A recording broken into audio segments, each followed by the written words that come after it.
welcome all of you for coming. Thank you, appreciate it. For those that don't know who I am, I'm Sam Rohrer. I'm the chairman of Oversea County Patriots. My noble wife Linda is going to open our meeting in prayer and pledge. Go on, Linda.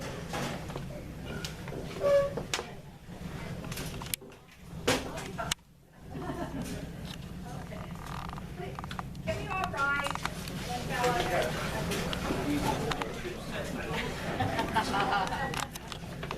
Lord, we ask that you bless us abundantly and we continue to seek your wisdom, guidance, courage, and strength. Be with us in our patriotic activities and help us to be wise in the decisions we make for the good of all those who have placed their trust and confidence in our leadership. Give us insight to lead with integrity, that our decisions may reflect what is right and good. Keep us from short-sightedness and pettiness. Help us to make decisions that are for the good of all, and guard us from blind self-interest. Dear Lord, grant us the ability to always seek your will in all that we do and say. Lord, we are asking for so much, and we may not deserve your grace, but we try to follow your lead wherever we can. The country needs you now more than ever. We need to change many hearts and minds over to good rather than evil. Our speakers tonight may help guide us in this endeavor.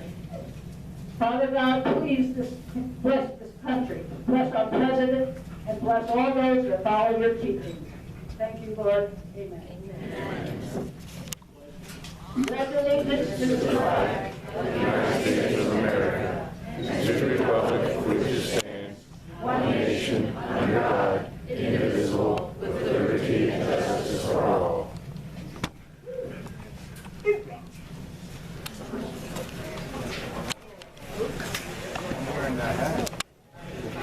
Linda.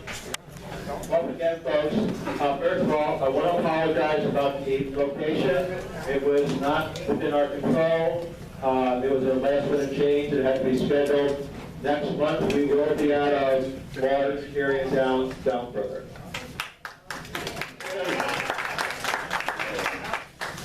I'll tell you, folks, it is really, really great to see beautiful faces. I will tell you, we had a couple of Zoom meetings, and we did that to get some information out to people, but they're really the kids. We have so much technical problems, and it's just not the same. But they have a good bit of a story. Let me just see. Okay. Who else? Linda, is that better? Okay. Linda called one of our members after a Zoom meeting and said, gee, I noticed your husband was at the Zoom meeting, but you weren't there. And she says, yes, I was. No one is going to see you until I go to the hairdresser. I'm sorry. That's okay. I won't be able to get a raffle on this guy over here. No, I gave you 50 right there. Okay, good. Thank you. Okay. Okay. The elephant in the room. COVID-19. Get the balcony seat. We try to take precautions. We need temperatures. We have masks. We have gloves. We have sanitizers. We're not selling any food. We're not allowing any food to come in, free food like we usually do. However, the most important thing is for you to do whatever you feel comfortable with. You're the one. If you're not comfortable in your city, you want to move, or whatever you want to do, that's totally up to you. Now, regarding COVID-19, many of us strongly disagree with how the governor handled this. We think that it's the most abusive and harsh of all states. He has violated our constitutional rights as well as God-given rights. He's made things very difficult, more difficult than it had to be. He could have allowed the county commissioners of each county to do what they thought best, like Trump did with the states. Obviously, it's not one size fits all. Obviously, he didn't do that. We all know, we all heard, some businesses have announced that they're permanently closed. Others will follow suit, unfortunately. Some of this could have been prevented. A lot of businesses could have been open, but just, we know we need safety areas. But just some common sense jump on in with some common sense of safety issues. I do want to thank, I don't see anyone here tonight, I do want to thank some of our local legislators and county commissioners, and businesses, and people like you who stood up to Governor Wolf and the hardships that he was imposing upon us. Unfortunately, what's the governor do? He winds up calling those of us who were trying to do this. He called us, let me just get the right words here, he called us quitters and cowards. Quitters and cowards. Folks, trying to put food on the table, feed your family, and fight tyranny is not cowardly, okay? But then again, I'm not a liberal Democrat.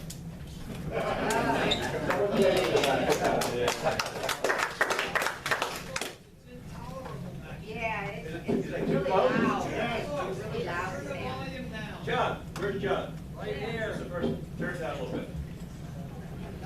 Over here, you can't hear much. I usually have to know the microphone system, though. They have a better microphone system over there. Can't hear it. Can't hear? That's too close. This is the first time we're using You're it. fine. They don't have- That's perfect, Sam. Right Okay. there. Okay. So you can't hear over here. Let's see, where am I here? Now, even though we tried to do. Speak up. Can't hear you. Sam, we can't hear. I can't wait till we get back in the hall. Okay, is that any better? No. No. John? John? That's better. Better. Good night for those guys. Okay. Okay. What I wanted to mention is the governor himself. What does he do? He walks shoulder to shoulder with protesters. No social distancing. Also, the health secretary, she allowed limitless protesting without any show of social distancing. So, what are we supposed to do? Are we supposed to obey what he says or what he does? Hypocrite.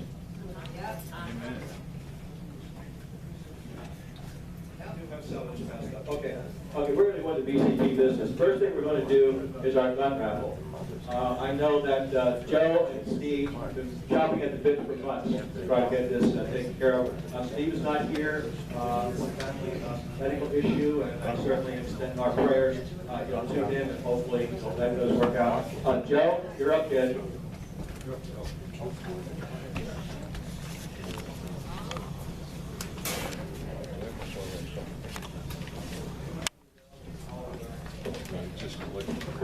This is the raffle from February or March for Smith & Wesson M&P Shield in 9mm, and it also comes with 500 rounds of ammo. So these tickets were already sold way before this meeting. Just held on to them until we could have the meeting. So, is there anyone in the room who doesn't have one of these tickets that could draw it? I don't have one.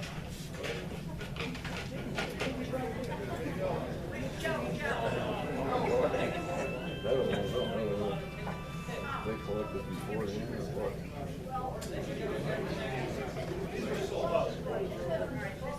It was way back in February, March they sold it. Okay, the winner is Dale Berger. Berger? Dale Berger here? Back in the back? Dale Berger in the back? There you go, you're the winner.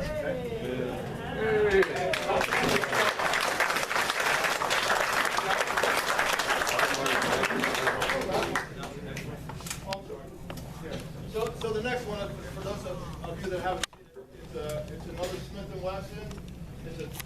It's an AR-15 model. Comes with the sight and the carrying case. It's a 22 long rifle. Oh, that's 22. Yeah. Right, Sam? That's scary.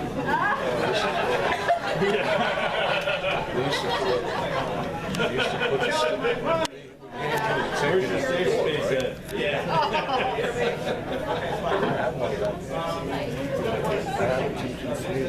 We are still looking for some location to put out 4x8 signs help Berks County Papers. If you have a location or you know of one, please let us know. We have 6 locations in Berks County now, and we'd like to get 6 more.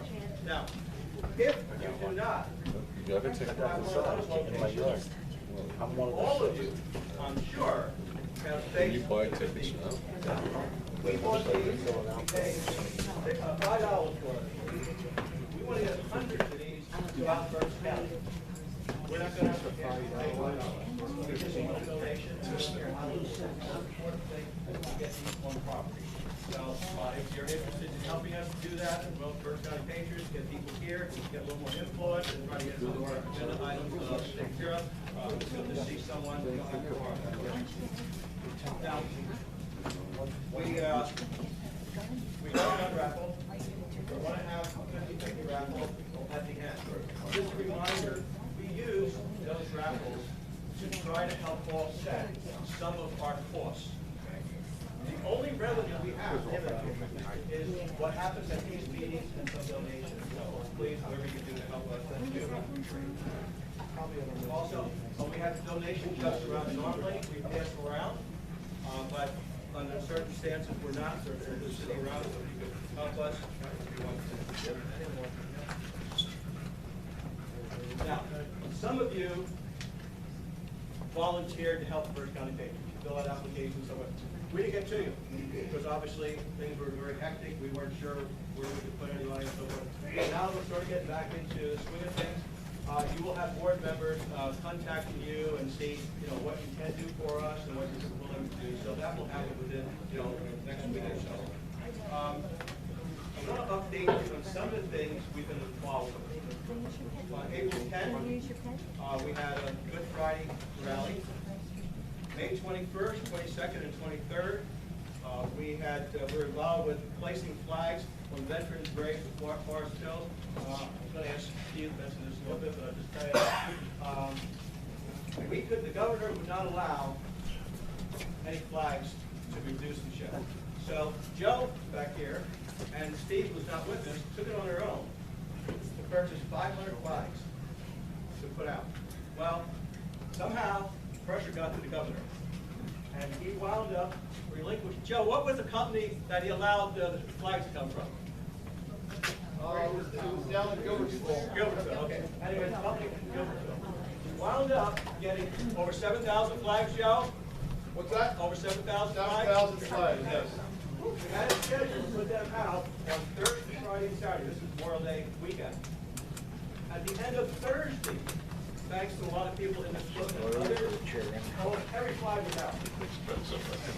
And the next several days, Friday, Saturday, Sunday, Monday, there were people down at the cemetery just making sure the flag was still upright, whatever had to be done. So I want to give a big thanks to Joe and Steve, folks.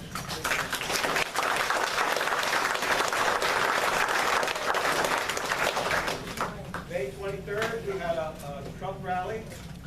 June 20th, support law enforcement rally. Not that we've had so many police officers and others call us before and after that rally, thanking us. I personally had a police chief call and say, Sam, look, please spread the word around.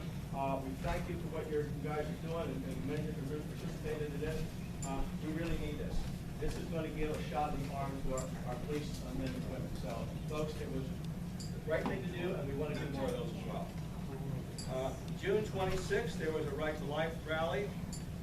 July 4th, you probably heard that for at least a couple weeks leading up to July 4th, that there could be some activity in Gettysburg as far as statues, whatever. Well, many people were involved. Maybe this doesn't happen. I contacted my representative, which is Dan User. He wound up contacting, his congressman in that particular area. The police chief in there got involved. Matter of fact, this actually got into the White House. Steve Brenner was actually aware of what was going on. So the point I really want to get to, there were many groups, and Oath Keepers stayed up. Stayed up.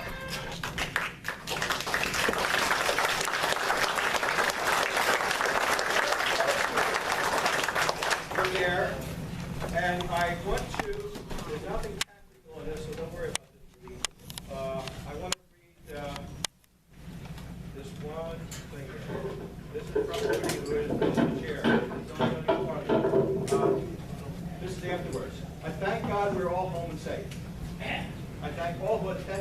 at Gettysburg and putting up with the heat and humidity. I am very happy that there was no violence, and I believe that is because we showed in great numbers compared to the protesters. I believe we were watched from early morning until it was too late for them to do anything that they could get on the media. So long as we continue to have a strong turnout at these events, there will be no action taken by the protesters, because they will not take action when they know they're against greater numbers. They made a mess in Baltimore yesterday, pulled down Christopher Columbus statue and threw it in the Inner Harbor. There were no patriots there to stop it, as the Democrats there will not tolerate patriots. I received a message from the police chief that we met at our Point A rally and paid $300. He thanked us for what we were doing and said he's proud to serve us as a police officer. Also, that the world would be a better place if more people got involved as we are. Keep your head down, powder dry, and God bless. Big hand for the other keepers.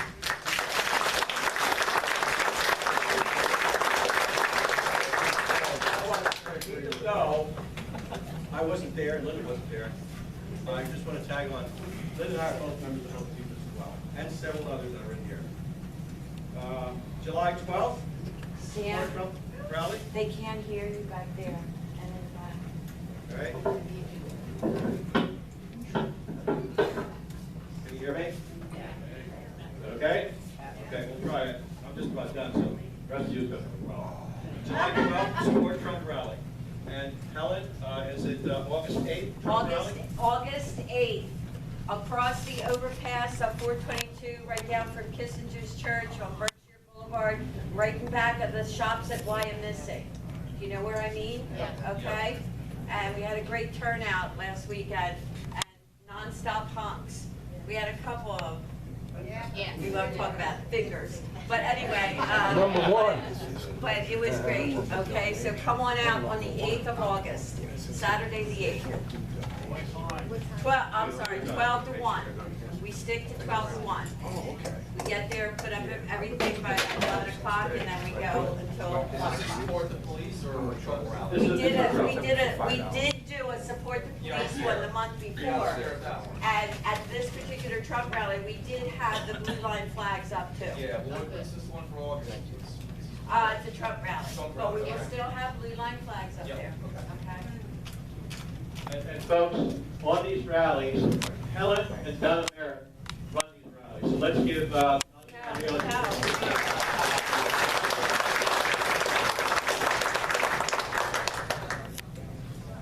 And finally, we have many challenges ahead.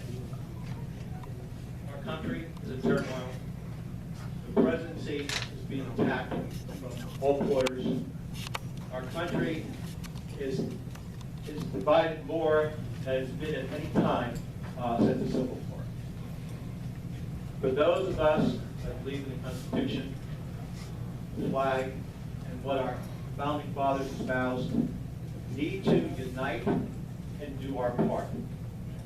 There's not a person in this room that cannot do something. We cannot have people be on the sidelines. Everybody got to be on the playing field. You can write letters, you can do telephone calls, you can sign up for campaigns, you can talk to your neighbors, you go to church, whoever you're talking to, you can spread the word around. Whatever you can do, but please, don't just sit back and wait for the other person to do it. There's a lot you can do. If anyone here is interested in working on a Trump campaign, Sarah, raise your hand back there. Sarah's back there, first table there. Great, they're looking for volunteers. And folks, we really, really need troops on the ground. Sarah will vouch for that. Okay, that pretty well takes care of what I have here. We're going to move on to Carol, Constitution Minute.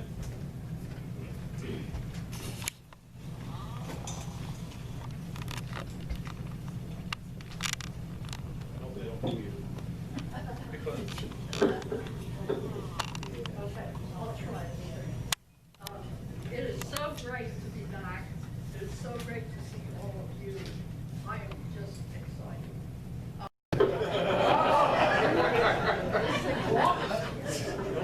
I can't touch. Okay.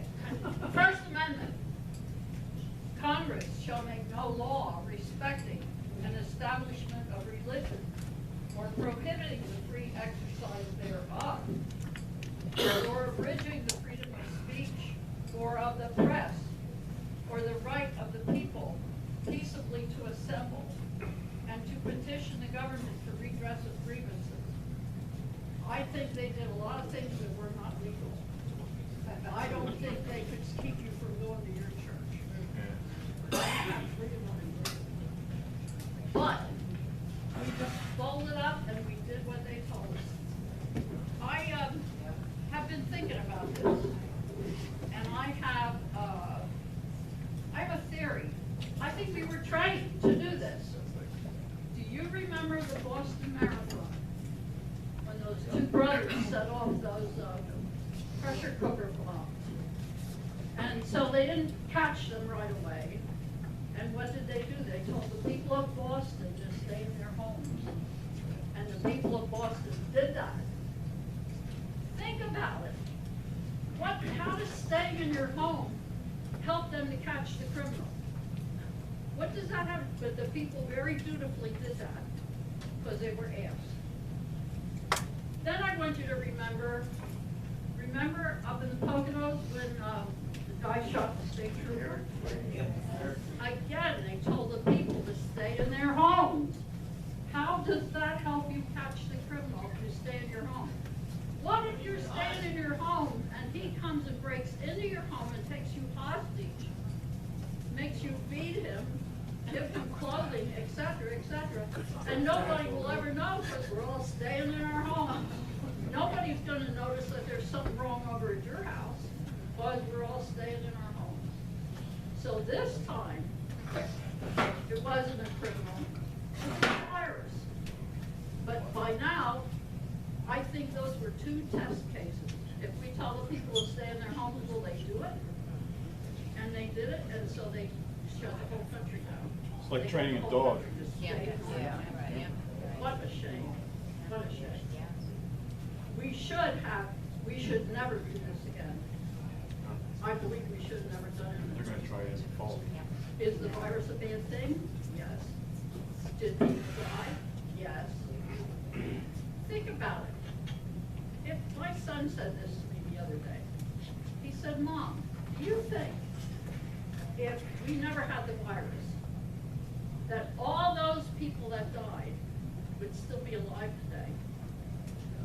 What do you think? I think a lot of them would have died anyway, because a lot of them are expected to get them. So we should never do this again. We should just have massive civil disobedience. People lost their jobs through this. That wouldn't have happened if we could go to work. If you were elderly and you had a condition, it's up to you to take care of yourself. If you think you should avoid people, then you should do it. But let the able-bodied people go to work. Let the kids go to school. Kids don't even get this thing. So, and of course, I gotta say, this is my opinion. So it's not legal. I'm not a lawyer or anything. It's my opinion. Thank you.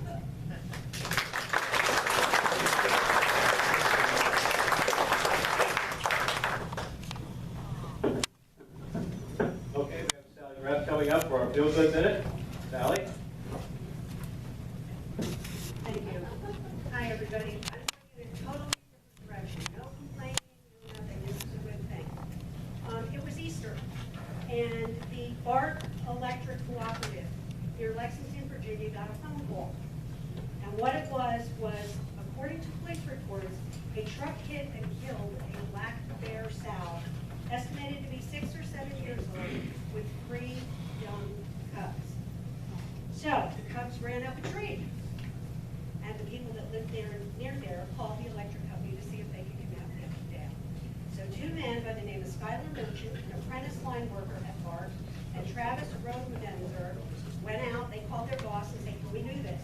He said, "Of course you can do this." And they took the truck, a bucket truck, and they went out to rescue these 3 bear cubs.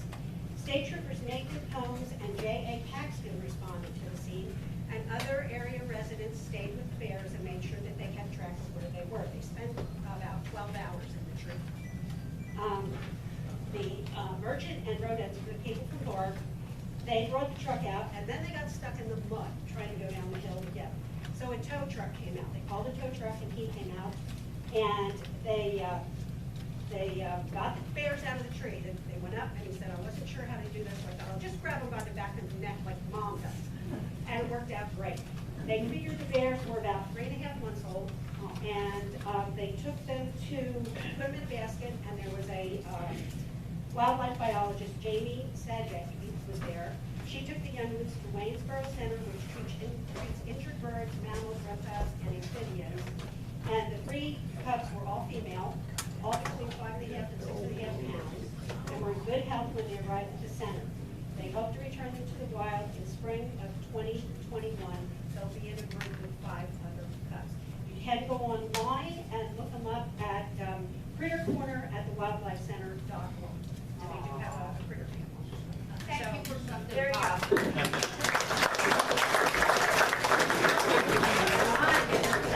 Tonight, I get to introduce Loren Spivack. Try to talk a little louder if you can. I get to introduce Loren Spivack. He's the founder of Free Market Lawyers, economic literacy seminars all over the country, and he's going to have way more important things to talk about than bears.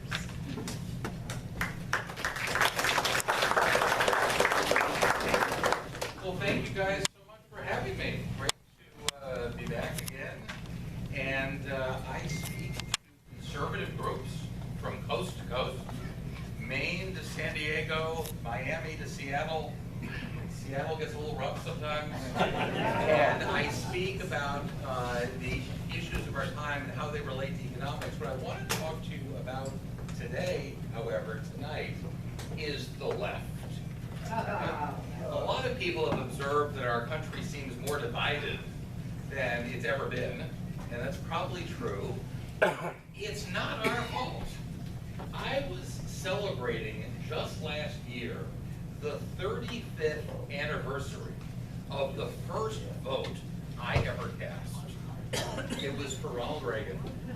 And the principles, the ideals that led me to support Ronald Reagan in the 1980s are very much the principles and ideals that inform my voting to this very day. I think that I have been the very model of consistency over these 35 years. On the other hand, we have this left, and it seems like we hear about new stuff every day.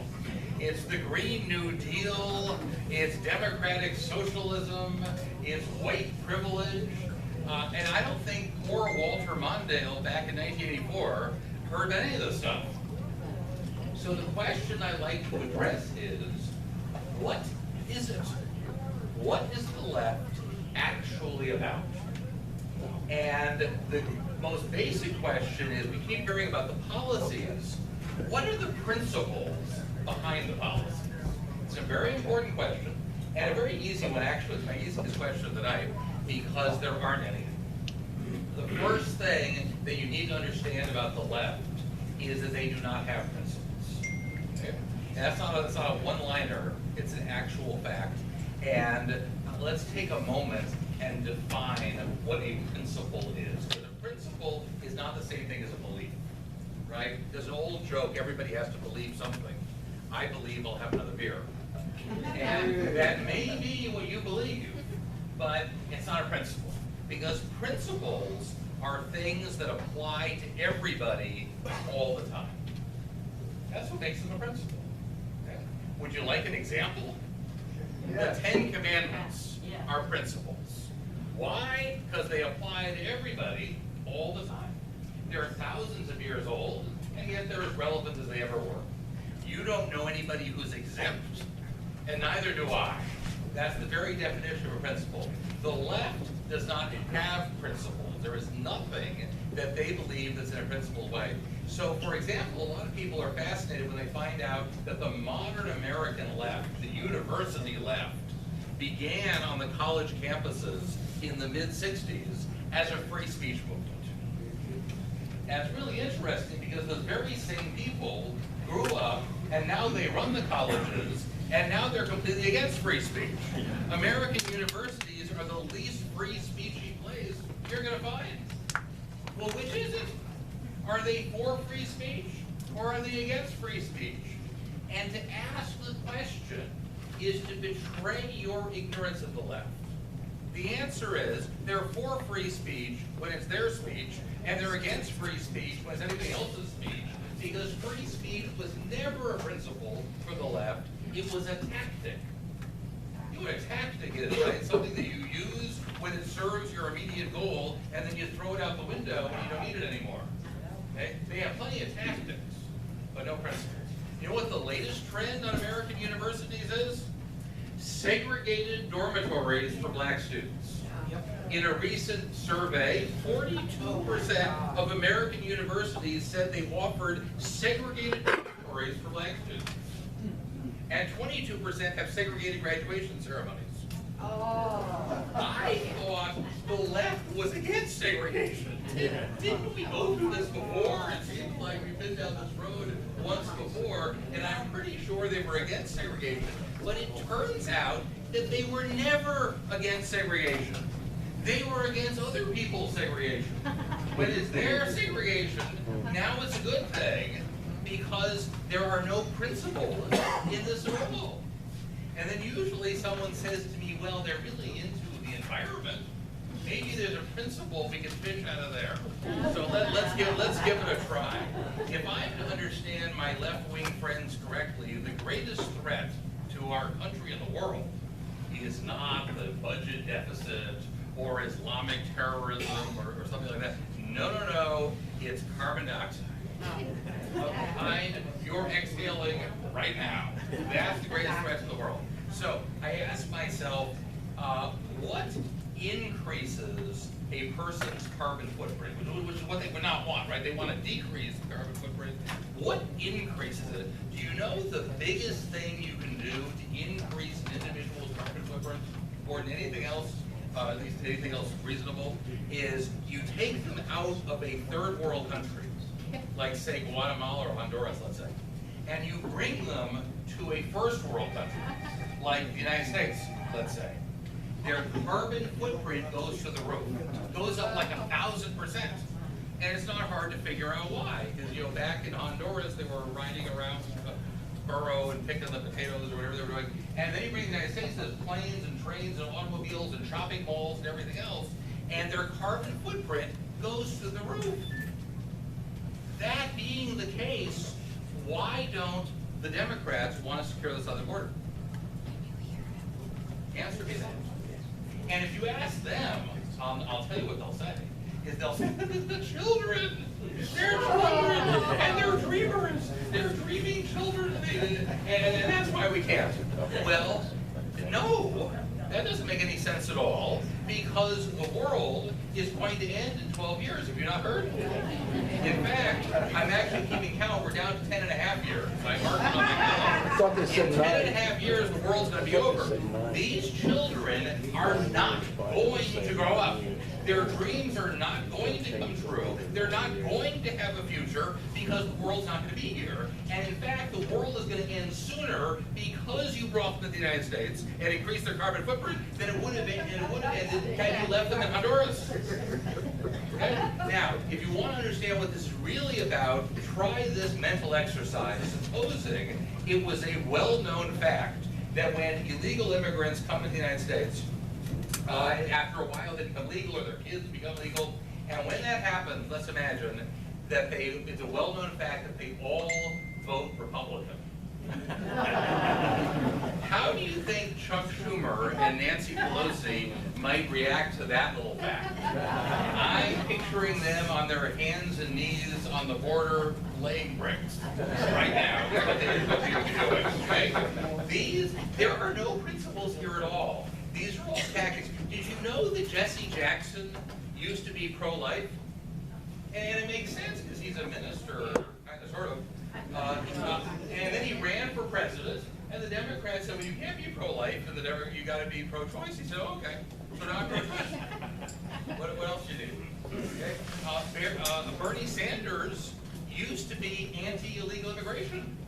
And again, it makes sense because he sees himself as the tribute of the working man, and bringing in all kinds of illegals lowers the wages of working people. So it makes perfect sense. And then again, he ran president, and the Democrats said, no, we've given up on getting votes of working people long ago, okay? We need to import a whole new bunch of voters who haven't met us already. is our new strategy. And he said, okay, so now I'm pro illegal aliens. Anything else I can do for you? Okay? There are no principles here at all. And there's some symptoms, there's some consequences of not having principles. One is that you tend to throw your own friends under the bus a lot, because that's what people without principles do. And I want to give you a couple of very relevant examples of this. The first one takes us to the country of Sweden. Sweden has a well-earned reputation for being the feminist capital of the world. The most feminist country ever. Every law in Sweden has a feminist angle to it. You want us to have a business in Sweden, half your employees better be women. And half your board better be women. If you form a government in Sweden, by law, half the government has to be women. It doesn't matter if people voted for it. Nobody cares about that. What matters is that they're half women, because that's the law, because Sweden is the feminist capital of the world. And then, just a couple of years ago, a funny thing happened. Sweden has become the rape capital of Europe. It's one of the highest rates of forcible rape in the entire world. How did that happen? And the answer is, they imported thousands and thousands and tens of thousands of immigrants mostly from the Middle East, who are doing all the raping. And by the way, this is not my idle speculation. A couple of years ago, the Swedish government made a report as to who's getting convicted of rape in Sweden because of this huge upsurge in forcible rape. And 95%, I'm not kidding you, 95% of immigrants, 5% Swedes. Now, in fairness, the government took immediate action when this report came out. They immediately passed a law making such reports illegal. It's now illegal in Sweden to produce a report as to who says government can't solve problems. It's now illegal to make a report like that. But my question, your question might be, what about the women? I thought they cared so much about the women. Well, it turns out they used to care about the women, but they like the immigrants more than the women. Okay? They've moved on. Let me give you a very different and yet entirely parallel example of something that's happening in the United States right now. And this deals with a completely different issue, the issue of women's sports. Until just a couple of years ago, there was no such thing as women's sports. For like thousands of years of human history, women didn't do sports at all. The ancient Greeks, 2,500 years ago, had the Olympics 100% male. Okay? Then just in the last generation or two, we started having women's sports. It's blossomed and flourished. It's a great thing. It's all kinds of sports that women do in high school and college and professionally. It's a wonderful thing. But it's all coming to an end. It's coming to an end right now. People who saw the beginning of women's sports are going to live to see the end of women's sports because of the idea that men who claim to be women but aren't get to participate in the women's sports in the same terms as the women. So a year or two ago, they had a big track and field event in Connecticut, and the men who claimed to be women but they weren't won the gold, the silver, and the bronze, and the actual women won nothing. And then a couple months later, they had a powerlifting competition, and this man who claimed to be a woman broke 3 international women's powerlifting world records in one afternoon. He's a man. Men and women are different. Something wrong with that? Just might not made us. Okay? Women's hips are designed to give birth to babies. And it's a neat trick. I can't do that. Men's hips run faster. That's just the way it is. Make your peace with it. And it's not a bad deal. My wife could run faster than I could. I might never have gotten married. I said that in Oklahoma last year, and somebody said, "Oh, you would have gotten married, you just wouldn't have 6 kids." Okay? We're just different. And if you have a sex change operation, you do not get a new pelvis. You got the same pelvis you had all along. Okay? This is just the way the world is. But you understand, if this continues, there will be no women's sports. Like women's NBA, right? If I am a team owner in the women's NBA, and I just put 5 men on the court who are each a foot taller than all the women.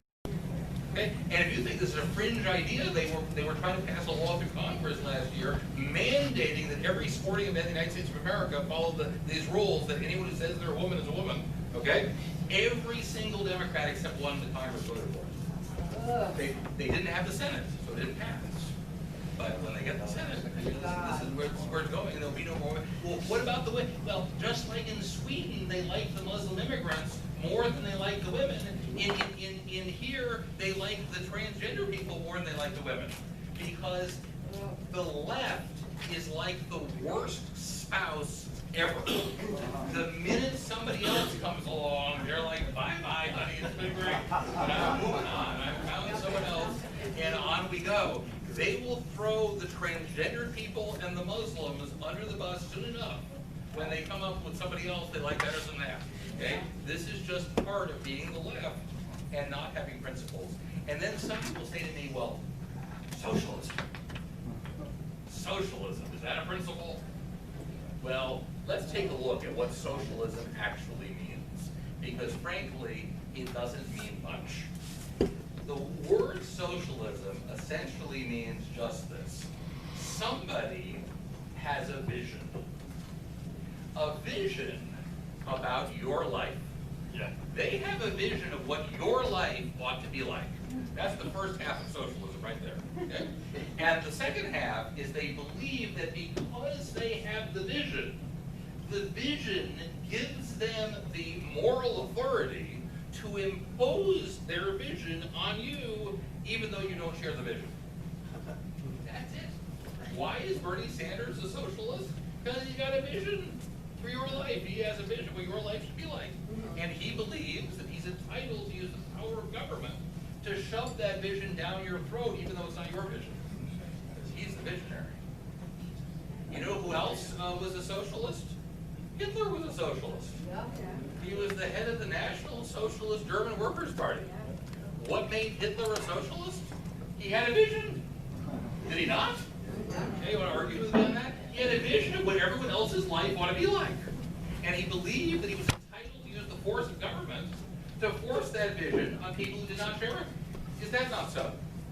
And everyone knows Hitler didn't like the Jews, but it's more complicated than that. Hitler didn't like lots of people. He did not like the Poles at all. And when Germany occupied Poland from 1939 to 1944, one of the laws, actually written laws on this, was that the richest Pole in Poland had to be poorer than the poorest German in Poland.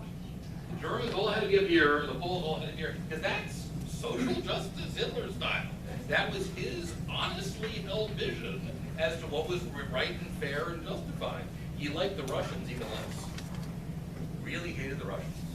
They had a whole, again, the great thing about studying Nazi Germany is they wrote everything down. We got all kinds of documents on this. They had a whole plan to turn the Russians who survived into a nation of slaves for the Germans. Okay?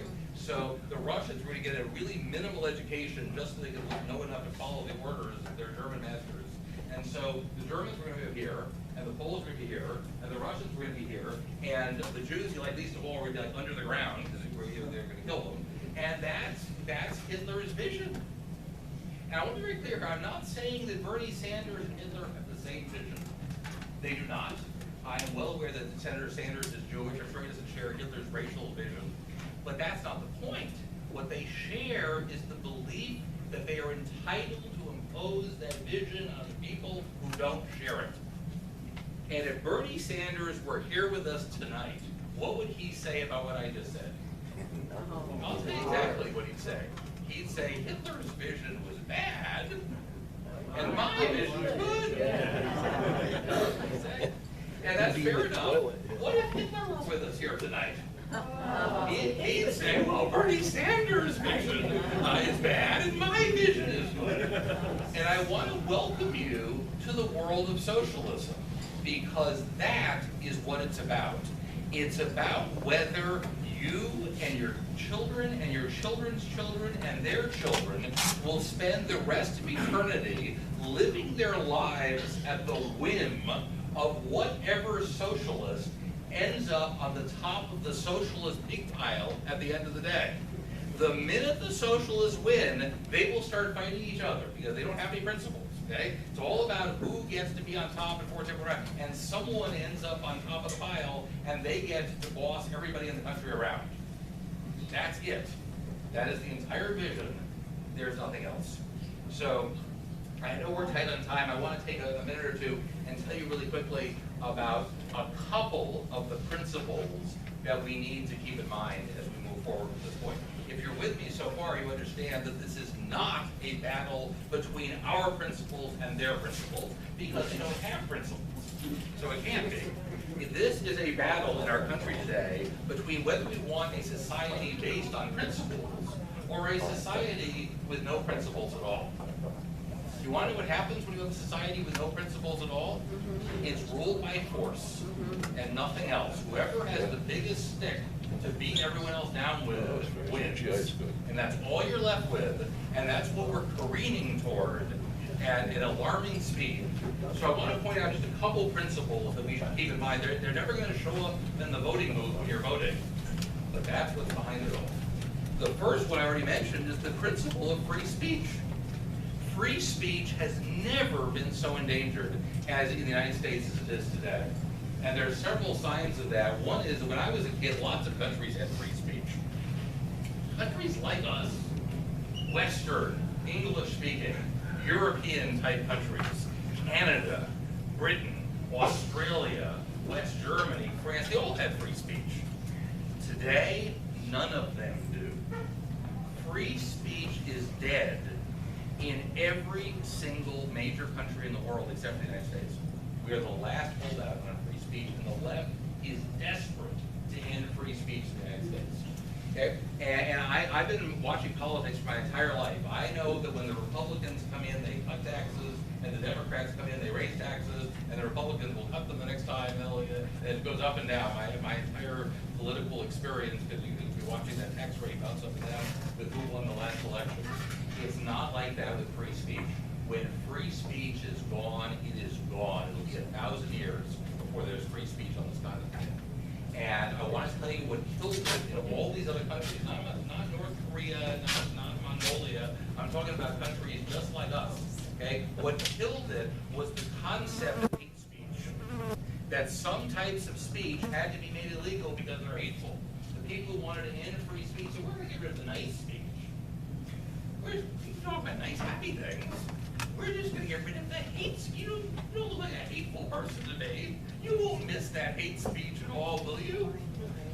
So what does that mean in real life?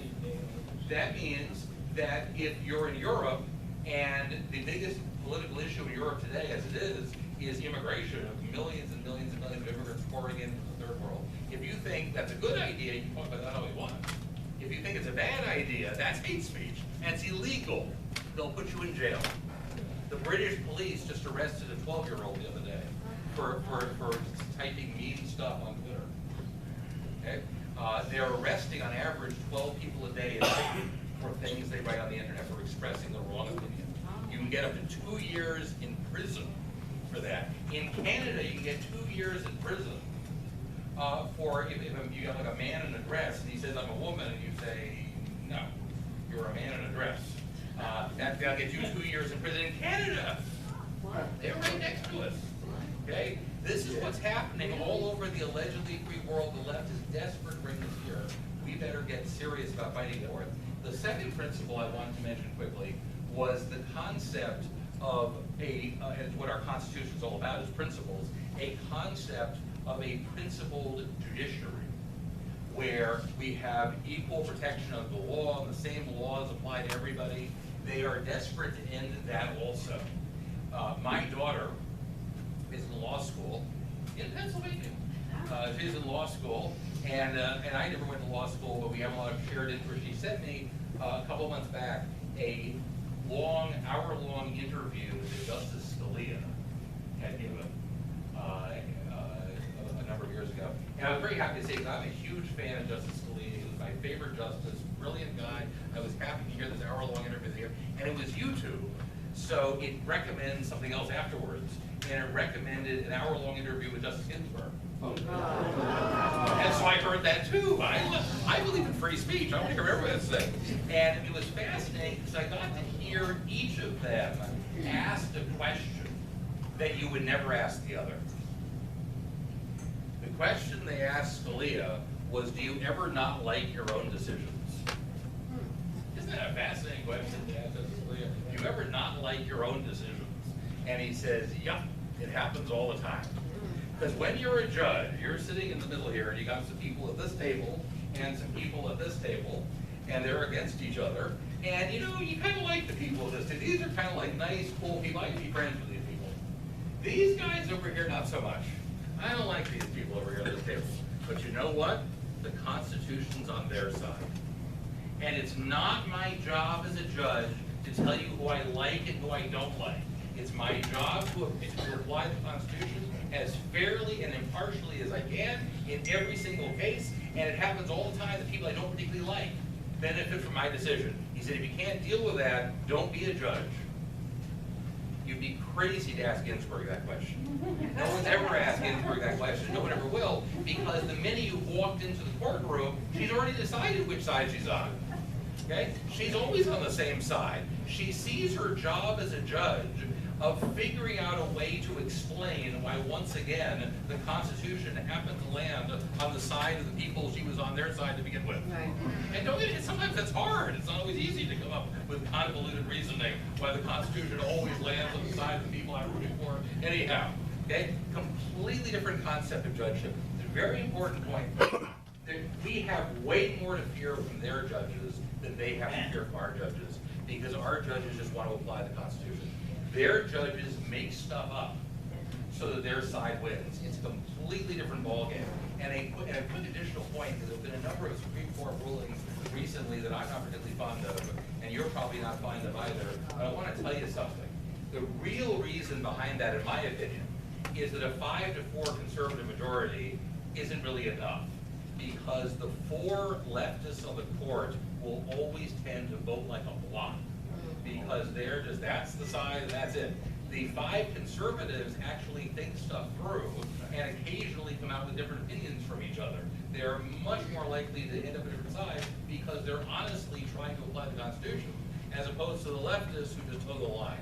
Get another justice or 2 in there, and you'll see the conservatives win much more consistently. I mean, it's just the fact, it's a fact of life. Re-elect Trump. If you're wondering how to do that.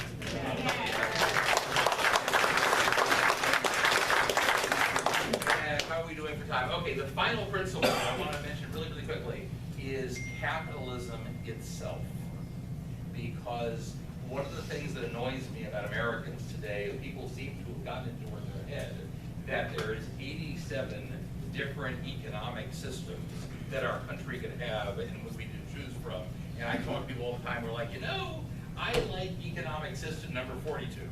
Let's try that one. If that doesn't work, we'll try 37. But I think 42 looks like it's nonsense. There are not 87 economic systems in the universe to choose from. There are only 2. That's how many economic systems there are in the world. 2. The first one is called capitalism. You know how it works? You leave people alone. That's it. You leave people alone, that's what you got is capitalism, okay? Capitalism has rules, but they are principled rules. They apply the same to everybody. And it's, by the way, a very short, easy to memorize list. Would you like to hear? You can't steal stuff. You can't hurt people. You can't threaten to hurt people. You can't lie to people about what you're selling them. You can't say this is 100% pure beef and it's actually made of ground up alley cats or something, okay? You can't do that. That's it. That's the entire rule book of capitalism. As long as you don't break those 4 rules, you do what you want. And they apply to everybody. They apply to Bill Gates, they apply to you, they apply to me, they apply to everybody. Okay? Socialism is about somebody arbitrarily dividing things up in whatever whim moves them at the time. And as I said, living with that throughout the rest of our generation. Capitalism is the only principled system because it's not about who we've already decided who's going to win in the end. It's about having a set of rules that apply fairly to everybody, and then we let people do whatever they want within the rules. And the difference could not be more stark. Socialism promises everything. Free college, free healthcare, free housing, free everything. And it delivers nothing. It delivers Venezuela. Mice, die in mousetraps every day. You know why? Because they don't know why the cheese is free. That's how socialism works. Capitalism, on the other hand, Capitalism, on the other hand, promises nothing. Okay, you can starve under capitalism. You don't work, you don't eat. That's the way God made the world. You don't work, you don't eat. You know how the socialist version of that, by the way, is? If you don't obey, you don't eat. That's how it works in socialism. Okay? And having promised nothing, it delivers the greatest standard of living that's ever existed in the history of the world. The average American today is somewhere between 2,500 and 5,000 times wealthier than the average American at the time of George Washington. It's the most incredible upsurgence in wealth that's ever happened in the history of the universe. And it all came from just leaving people alone. It's amazing. So anyhow, so there's my my economic thought. I'm going to take my last 2 minutes or whatever I got and tell you really quickly about the books I write. Because years ago, my friends said, you should write a book. And I did. It was like the wrong book. Everyone thought I was going to write a 500-page tome about economics. But I had an epiphany that people don't read 500-page tomes about economics. And that if you write something that's fun and funny and accessible, you reach millions of people who will never read the economics book. So my first book was called The New Democrat. It is a parody history of the Obama years done as the Cat in the Hat. Has everyone read The Cat in the Hat? The cat shows up uninvited at this middle-class American home. What's he do when he gets inside? He wrecks the place. That's kind of like Obama. And the fascinating thing to me about the cat is that he never gets it. To the last page of the book, the cat never understands what's obvious to everybody else, and that is that he is the problem. I was like, that's Obama. That's exactly his personality. And then he's got these two little friends, thing one and thing two, do you remember? They became Pelosi and Reed. And I realized I was writing the whole history of the Obama years, all done as the Cat in the Hat. And I got my first book review. Salon.com said that this was the most twisted piece of conservative propaganda print matter out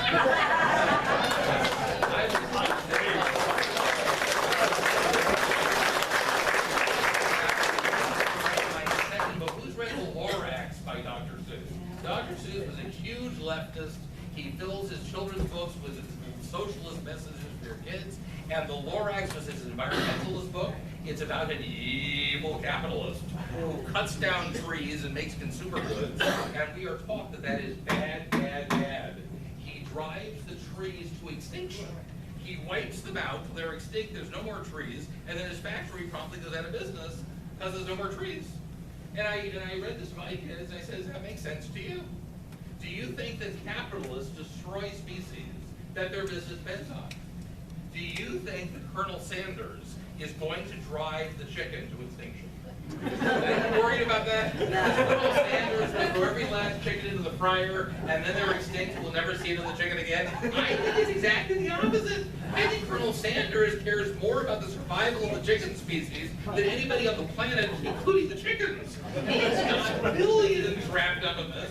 There are going to be more chickens as long as Colonel Sanders has anything to say about it. And I'll tell you something else. There are more chickens alive in the world today than ever before in history. Do you know why?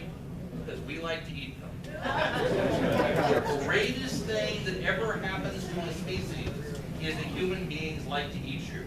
This is like winning the species lottery. Chickens, cows, wheat, corn, potatoes. We clear millions of acres just for you. We keep the predators away. You get sick, we bring in doctors for you. Well, no, who else gets that? So anyway, so my second book stars Al Gore, so it's the Gorax. Are destroying our country for profit. And then my most recent book, I want to do something about the election. It's called The Wizard of Iz. It's obviously a parody of The Wizard of Oz. My first thought was that Bill Clinton made a really great wizard because you will call the original wizard is a fake. He's a charlatan. It's all smoke and mirrors. I thought the perfect when I first meet him in my book, they say, "Are you the Wizard of Iz?" He says, "All depends on your definition of Iz." And Hillary is the Wicked Witch.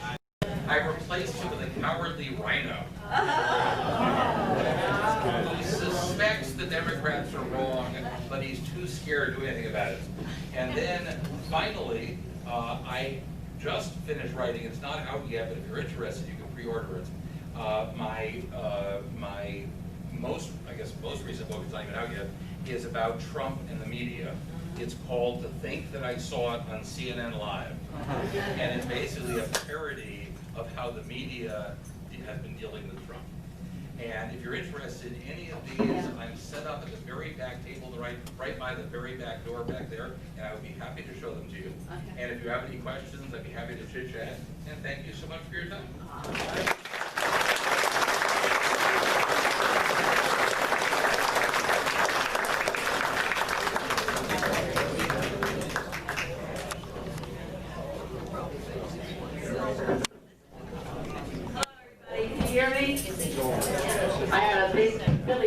Okay, so here we go. Tonight I have the honor of introducing our next speaker, Sam Rohrer. Sam is a former legislator and current president of the American Pastors Network. For 18 years, he served as a Pennsylvania state representative from Berks County, during which time his outspoken support, I know this for a fact, for constitutional principles hallmarked his public service. He served 14 years in the Appropriation Committee and as the ranking chairman of the House Finance Committee.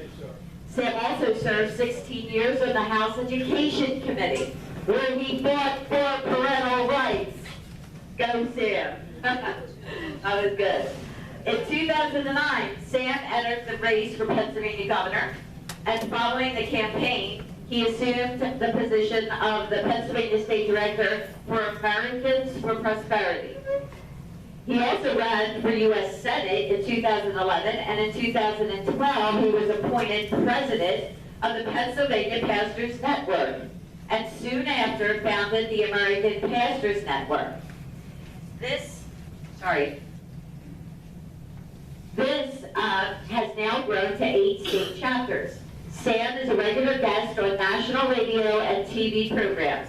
He is a strong Second Amendment person. He is now the co-host of Stand in the Gap radio program heard on over 425 stations. Him and his wife Ruth, married for 43 years, have 6 children and 14 grandchildren. Guess what? For 25 years he homeschooled these kids.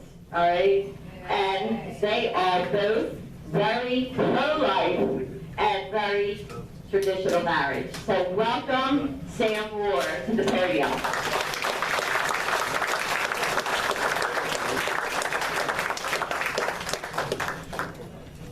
Well, good evening. Good evening, Sam. Not to follow you, Loren.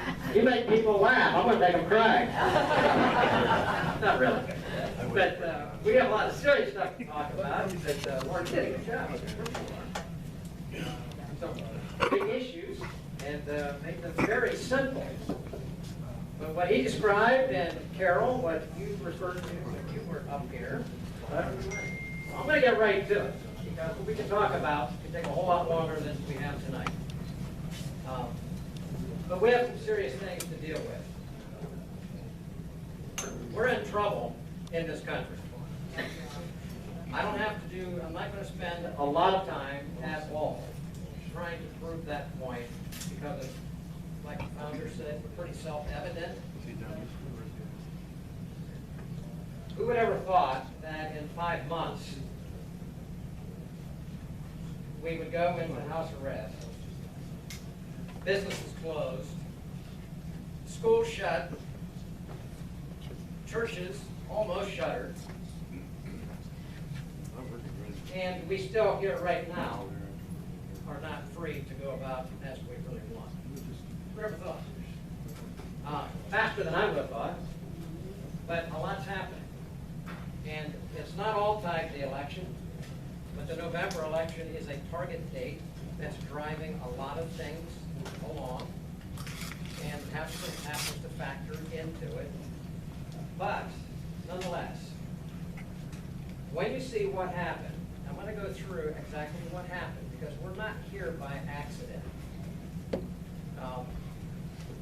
Certain things have occurred that have allowed where we are to be here. But without a doubt, we have been seeing, I'm going to use the word lawlessness, we've been seeing a disregard for law for a long time. We've been seeing it in the courts, activist courts we call them, right? We've been seeing them in legislative offices where you have people like the young woman from New York and all of her wild claims. But the executive branch has been increasingly activist. I'll explain that in just a moment. But at the end of the day, what has been happening, you now see executed on the streets of America, where you have pure lawlessness, disregard for property, persons,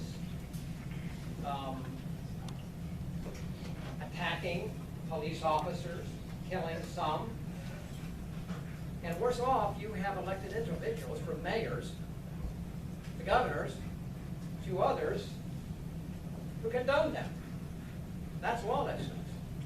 All right, so not a wonder that you have people on the street who have no concern for you or me or anybody's property, who are emboldened in their actions when the powers that be actually tell them, you deserve to be. We understand. Well, I don't understand.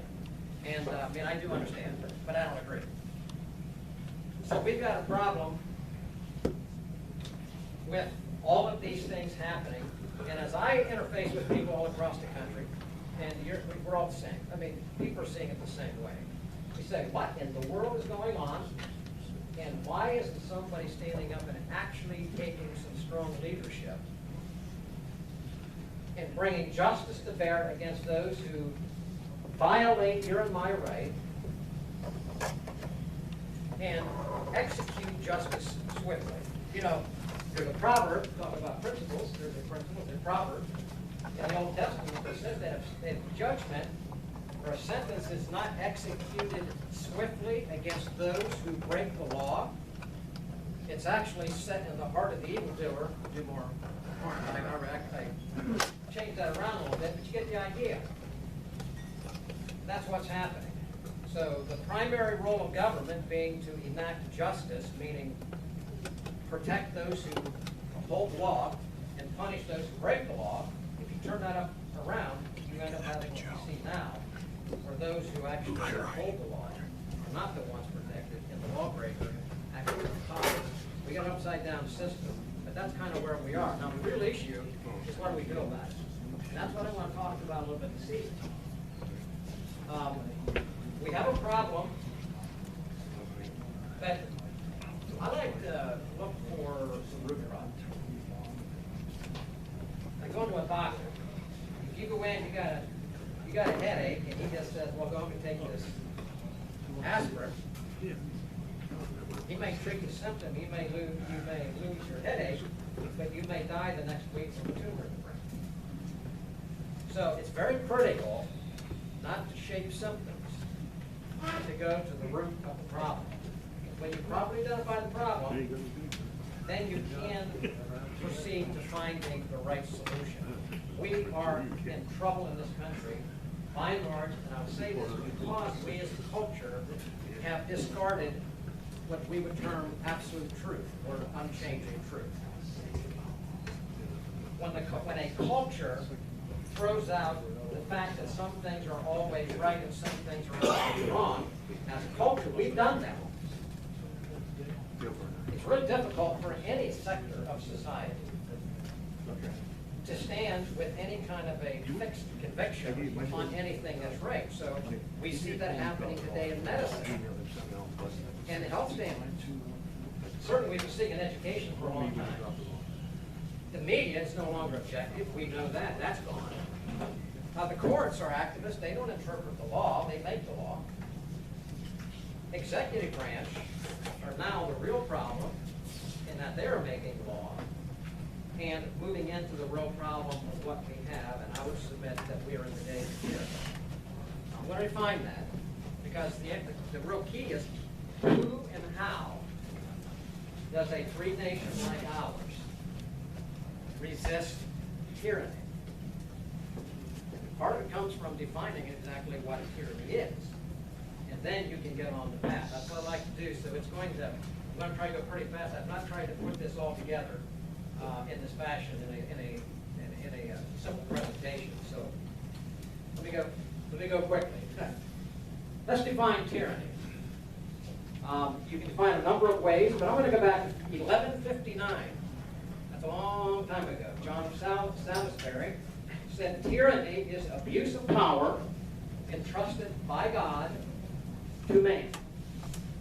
Now, Noah Webster, 1829, who was writing the definitions when our founders at that same time, the beginning of our country, he defined it this way. It's the he said it's the arbitrary or despotic exercise of power, the exercise of power over subjects and others with a rigor, and this is the key, not authorized by law or justice, or not requisite for the purposes of government.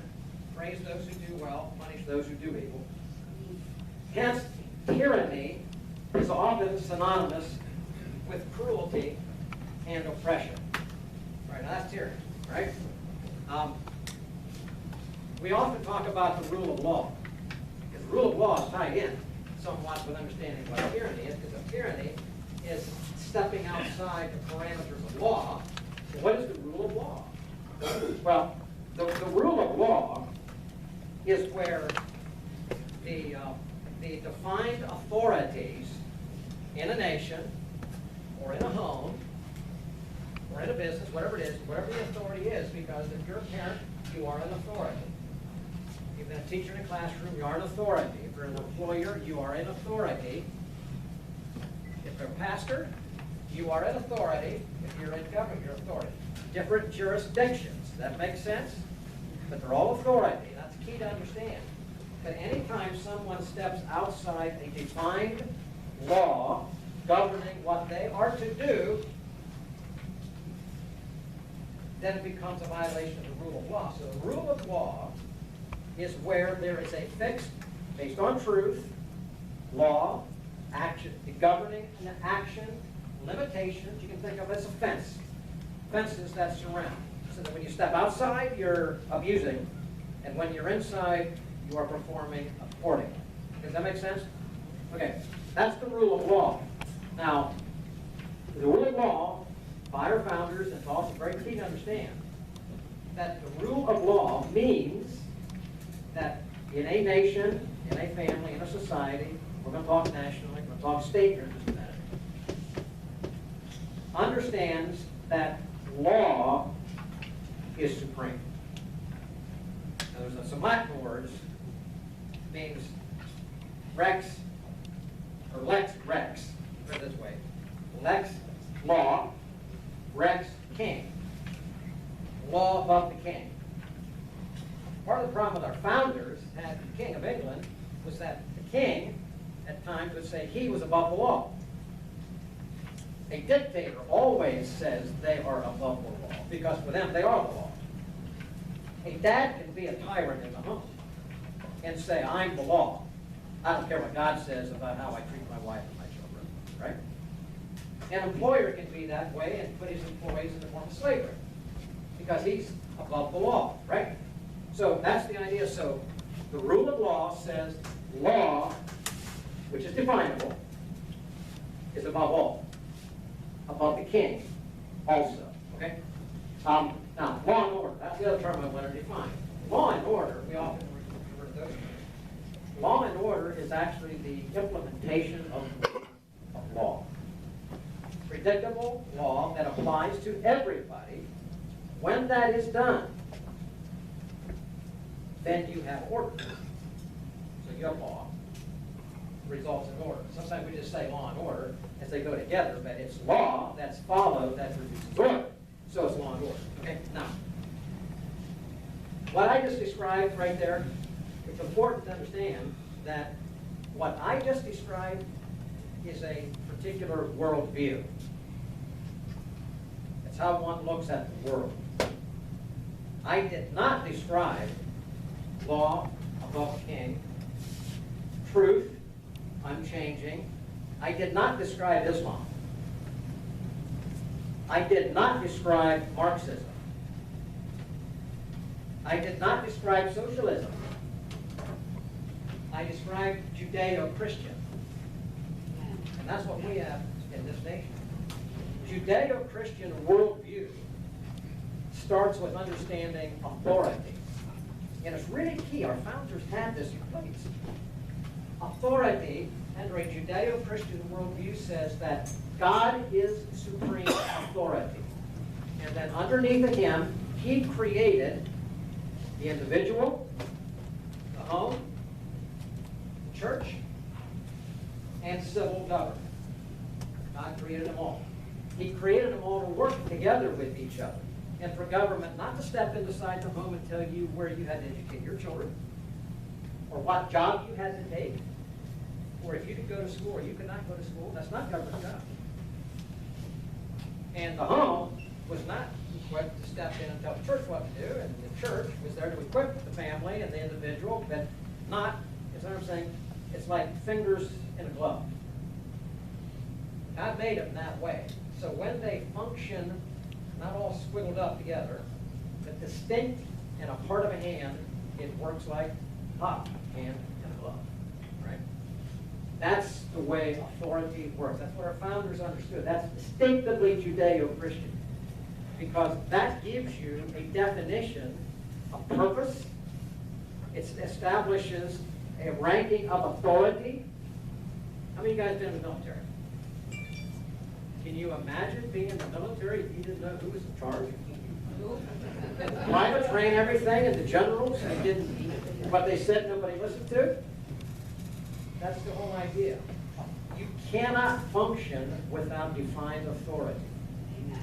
Within lines of communication, within being held accountable, all of that all goes together, because out of that then becomes duty and responsibility, the ability to measure, all of that.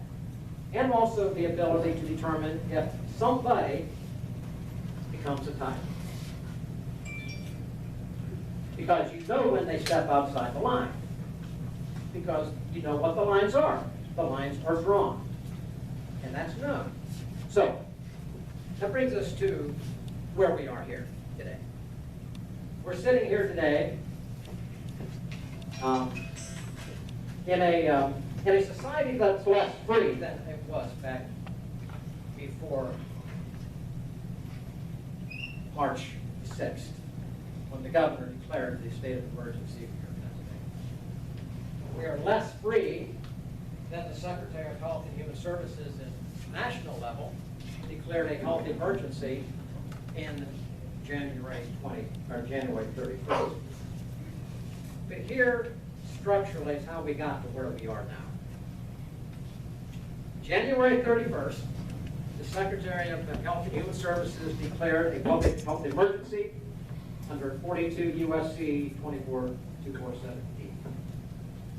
On March the 1st, President Trump then declares a national presidential emergency under certain sections of the National Emergency Act. March 1st. Then, right after that, governors began to declare states of emergency. Pennsylvania, Governor Wolf declared it on March the 6th. And he declared a disaster emergency under Title 35, Section 7301C. On March the 11th, the World Health Organization declares a worldwide pandemic. Now, they don't have any authority over anybody, but it played into the process. So that happened on March the 11th. Everything began to unfold at this point across the country. Draconian acts became law. People began losing their jobs. We recall all of that. It began because of all of this. You may not have known this, but the national emergency declaration of emergency declared by the president was the most sweeping national emergency ever declared. But it's not the first one to declare it. Congress gave the president authority, consolidated authority, more power than ever during Barack Obama's regime.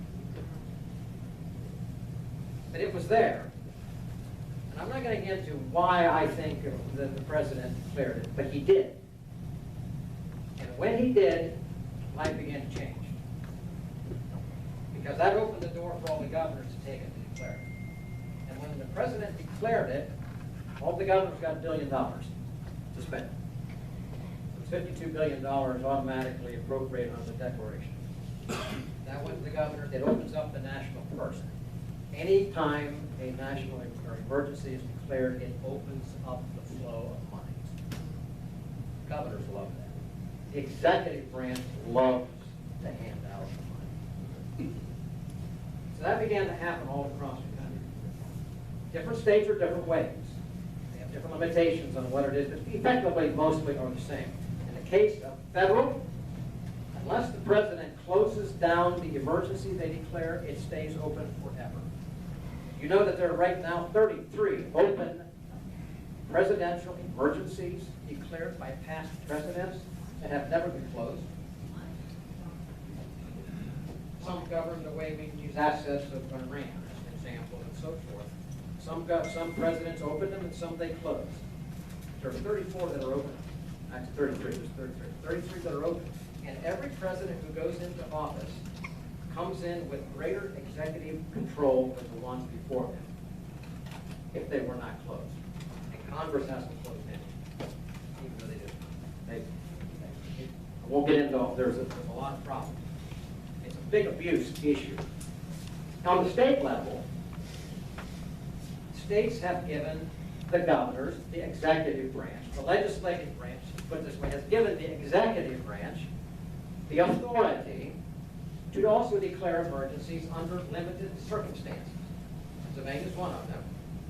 And in the law, which the governor exercises, it says, and I won't read to it just for the sake of time, but it specifies that the governor can do it under certain conditions. They need to be specified and clear. It can run no more than 90 days, and the legislature retains the authority by a concurrent resolution, meaning an identical statement from the House passed in identical fashion by the Senate, can direct that statement to the governor, the executive branch, to rescind his declaration, and he has no option under the law. He must respond to what the legislature says. Not an if, they're not asking him to, they're telling him to. This is the legislature who has the purpose of making law. They made this law. It was signed by a previous governor. It became law.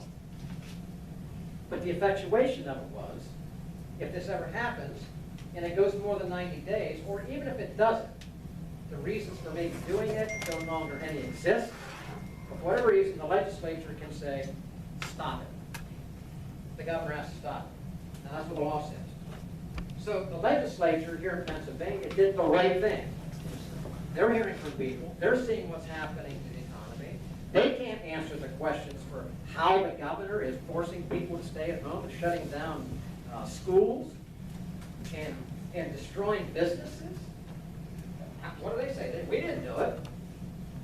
They gave the power to the governor, but they exercised the right because the governor did not let the thing drop after 90 days. He went back by an amendment to the existing declaration order, renewed it for another 30 days. That was on June 3rd. On June the 9th, the legislature passed a concurrent resolution according to the law and said to the governor, we're exercising our lawful ability under the law. Went to the House, went to the Senate, and delivered by the Secretary of the Senate to the governor. So So what do you think the governor did? Well, we know what the governor did. He told him to take a hike. Okay? So big problem number one. The governor in the executive branch told the legislative branch to take a hike. I am not going to listen to you. Now, under normal circumstances, when there is a question between the legislature and executive branch, and it's something that necessarily goes to the court to determine, it would go to the appellate court, because the appellate court is the appeals court. And effectively, if there's a question, you're making an appeal to the court. I'd like you to make this determination. In this case, the legislature had already talked to the appellate court ahead of time and said the law is what the law is, right? Yes, yes, and if we do this, yes, yes, send it to the governor. I mean, it was clear on according to the law, but they had checked with them, so they did that. Now the governor did that. So he can't really appeal because the law makes no provision for appeal because the law's clear. So he did this. He went to the Pennsylvania Supreme Court. Now, the Pennsylvania Supreme Court does not have the ability, normal, to hear a case of this tonight, because that's the appellate court's job. But the law didn't make any provision for it because the law was clear. The legislature did exactly what they were able to do according to the law. The problem was not the law, the problem was the governor. Yeah. Yes. Who's affronting the law. So the governor makes an appeal to the Supreme Court. Now, like I said, the Supreme Court is not the one he makes appeals to. So he made an appeal to the Supreme Court. And on July the 1st, the Supreme Court accepted the petition from the governor.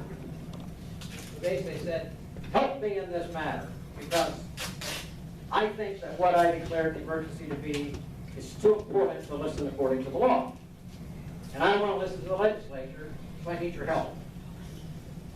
Didn't quite write it down that way, but that's basically what happened. So the Supreme Court, not being able to hear, exercised a very seldom exercised provision. That's called King's Bench authority. Very important to understand. That's very important. King's Bench authority goes all the way back to the King of England. It was when the court would step in on behalf of the king and assume supreme authority to make a decision on anything they wanted to make a decision on. And their decision would be above anybody else. It's called King's Bench. You get that idea? Our Supreme Court utilized King's Bench authority to reach out and to take a case that was not even before the court and to make a ruling on it, which is as rare as hen's teeth. Talk about chickens. And they ruled that the legislature failed to do the law properly. And they said, legislature, you needed to have given this message to the governor, not with an explanation behind it, but with a question mark behind it. In other words, they used the legal word presentment. They said the legislature failed on the issue of presentment, meaning they needed to give this to the governor so that he could decide whether or not he was wanting to listen to it and veto it if he wanted to veto it. They weren't giving him a law. The law was the law. So the Supreme Court declared the concurrent resolution, statement from the legislature to the governor, null and void. That's where it says. So the Supreme Court not really having the authority that they have. It's very questionable. Certainly the exercise of this case would be even more questionable. But the ruling against the legislature is without question. It's wrong. The legislature did exactly what the law said. And the governor did exactly what the law said he would not do. And he had no question. Now, what I just defined is what really brings us to a matter here that's really behind the question of defining the problem and behind tyranny. Tyranny is a stepping outside the prescribed boundaries of law. Well, the governor has done it. He denied the legislature. He made an appeal when there was no appeal to a Supreme Court who should never have picked it up because the law did not provide for an appeal. And they ruled null and void the actions of the legislature. When in fact the legislature did exactly what the law said to do. So now you have a governor who has stepped outside the law. Well, by definition, the continued resistance to the legislature to make it properly is, that's a definition of what I just described earlier. That's tyranny. And the Supreme Court have entered in with them. Now we got a problem. But it takes all these things right to the heart. When I said earlier about being careful when we talk about symptoms, we all have problems with masks, right? Or it's to some degree. I don't wear one. Yeah. And I've done my radio, I just did a radio program on it. They don't work. They don't work. Even the World Health Organization has just said again on June 5th, they don't work. It's an amazing thing that we push something for the sake of how we feel. It doesn't work, but nonetheless, it's a visible thing, and it affects us and it bothers us. Certainly closing our businesses down affects us, and it bothers us. And the limitation it causes on our travel, and a host of other things that are normal life, even gatherings, going to church. Churches aren't gathered again. Maybe 75% are there. There's some churches that haven't gotten back together again. Now, to them, I say you're wrong. Get together. But our lives have been disturbed. And by the way it looks, this is going to go on until next year. So get used to it, right? Except we cannot get used to it. But herein is part of how we respond. What is the problem? Is the problem the mask? Is the problem the distance or other rules that are being made? Based on what I went through, what would you say is the root problem? The root question is what? Not following the law. It's asking the question, what is the authority to tell me what to do? If I come to you, I'm not even your neighbor, but I come to you and I say, I see you've been keeping your door open at night. I'm telling you, close the door every time we take a hike. I have no authority to tell you to close your door, open your door, whatever it is. I have no jurisdiction. I can't tell you what to do. First thing you always do when something comes down to the law or order, ask the simple question: on whose authority? On whose authority? Because that takes you back to the fundamental issue of the defining of tyranny, and that's the law. What's the law say? Well, in this case, the law says in Pennsylvania, you talk to the legislature. That's what the beef is going on right now. They're trying to figure out how they can rectify it, and trying to give some encouragement to them how they do it. But they need to go back. The legislature needs to go back and issue a resolution to the governor, probably to the Senate, to the Supreme Court. They need to go to the Supreme Court and tell the Supreme Court on the authority of the legislative branch to the Supreme Court, your order to us as null and void, we declare your judgment on the matter null and void. I mean, literally, what I'm saying is true. I'm not saying that to be funny. That's exactly what needs to be said. That declaration of null and void is a big one. And an authority, the court says, we're above you, and we can declare what you did, but this is a matter of the law. The law is what the law. The court is not the lawmaker. The legislature is the lawmaker. The lawmakers need to go back and to tell by resolution to the court, you have violated your authority, and your actions are null and void. And Governor, because of that, you must do exactly what we told you, and that is to rescind the order. And if anything needs to be changed to alter the lifestyle of the people in this Commonwealth, we will pass a law, if need be, under the normal procedure of passing a law and debating in the House and the Senate, so that people can have input, and if it's important enough that we pass it, then we'll send it to you and you can sign it. But if it's not important enough, we're not sending anything to you, and you're not going to sign anything. But you are going to listen to the law. That is what has to happen. Now, what I just described is a principle. It's a procedure for resisting tyranny. Authority needs to challenge authority.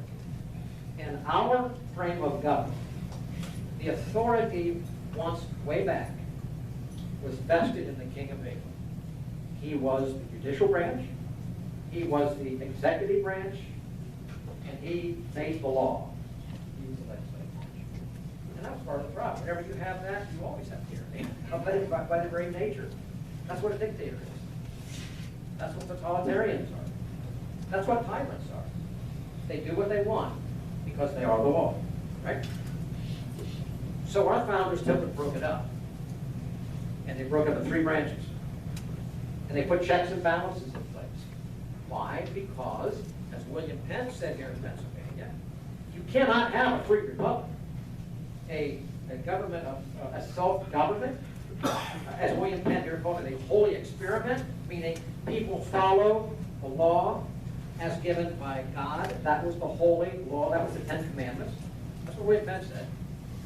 That's why the 10 Commandments hang behind the courtrooms of our country, because it's fixed law, it's moral law. They're not just principles. It's law. And it's universal. It's all time.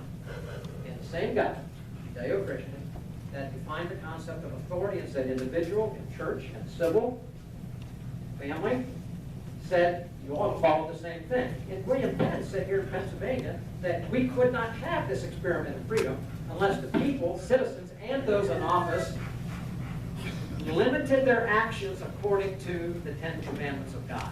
That's exactly what Penn said. All right, what do we have? We have those in office who are not following those 10 Commandments. And if you don't follow God's moral law, you are very little inclined to follow the civil law. Now, in our country, civil law, Constitution, is 100% consistent with Judeo-Christian moral law. 100%. And the founders did it that way, so that when a person stands up and puts his oath on the Bible, which I've done many times, and so I do solemnly swear to uphold and to defend and uphold the constitutions of the Commonwealth of Pennsylvania and of the United States of America, and the ones in Congress say something slightly different, the same idea. The whole idea was, that was an oath before God to whom I'm going to have to give an account. Accountability. That meant something. It used to mean something. But if you throw truth out, and you throw God out, that doesn't mean anything. And it obviously doesn't mean very much to a lot of people today. But that's where tyranny begins. When you say, my promise doesn't mean anything, what I told the people I would do, I don't have to do. And when I get a chance, I'm going to do what I want to do. Supreme Court, Governor, and officials all across.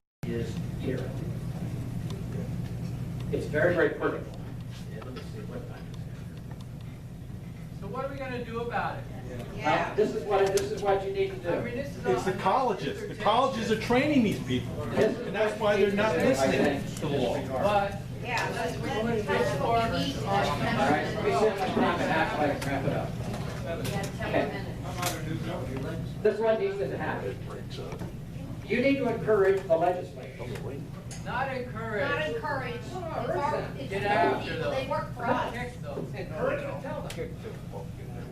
The legislature must do according to law the remedy against tyranny in this fashion. That is the Supreme Court and the government.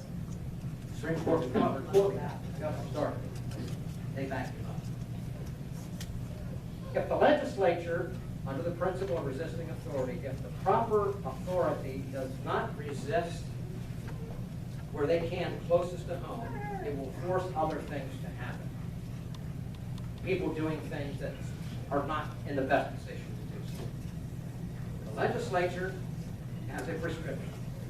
They send an order to the governor under the law. The governor has to be fired. That's tyranny. The legislature needs to send a resolution to the Supreme Court declaring their actions to be null and void. They need to initiate impeachment proceedings against the governor, and I would say as well, Supreme Court justices who voted for it.